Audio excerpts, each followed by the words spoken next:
Hey, this is John Swanson, 300wordsaday.com, with a video post for June 14th, 2011.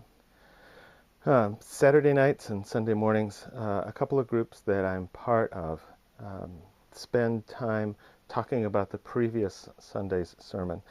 It's not to criticize it, it's to explore what was said and how it relates to us. I decided to let you sit in on our questions from this last week.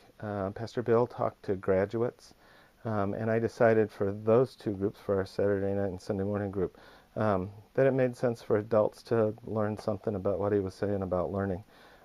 If you want to look at the actual study guide that I did, you can go to 300wordsaday.com in the post for June 14th and download it. Now, here were his sermon points. There were 4 of them. The first was, forget the grades and get an education. Second, don't do what's easy, do what's hard. The third, learn who to ignore. And the fourth is, live for what matters, and it's not money. Now, I put together some questions that come out of it, and you can treat it as a study guide if you want. Print it out and do it that way. The first question that I took out of that was, what do you want to set your heart to learn about God in the next 3 months? We're in that time between Memorial Day and Labor Day. It's summer vacation, summertime, whatever. What is it that you'd like to learn about God during the next 3 months? I mean, what would you love to know better at the end of the summer? What would you read? What conversations will you have? What do people keep asking you about God? What question keeps coming up in your mind over and over? And the question that you'll see in the study guide is, God helping me, I want to learn as much as I can about what? Write it down. Actual whiteboard or a piece of paper. Okay, second question. What will you have to give up in order to accomplish that learning?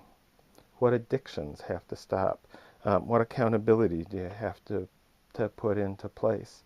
In order to learn something, we've got to stop taking in other data. There has to be that kind of stuff. So the question I put is, God's been reminding me that my attention is being spent on.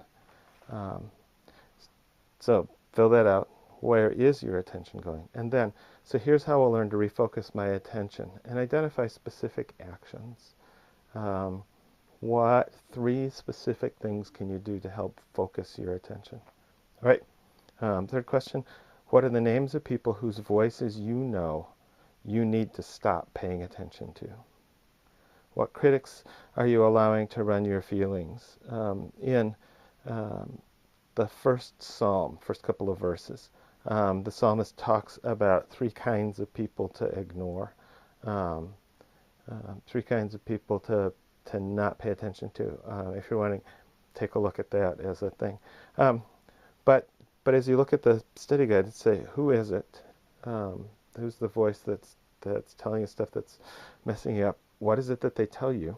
And then the third question is, why is it killing you? What is there about what they're saying that's eating you away? Who do you need to ignore? And there's something about putting it in writing, not some long, tortured essay. I mean, just simply identifying, here's who stands stuff, here's what they tell me, here's how those words kill me. Learn who to ignore. Fourth question, what do you actually want to live for? That's a really hard one for some of us. What do you actually want to live for?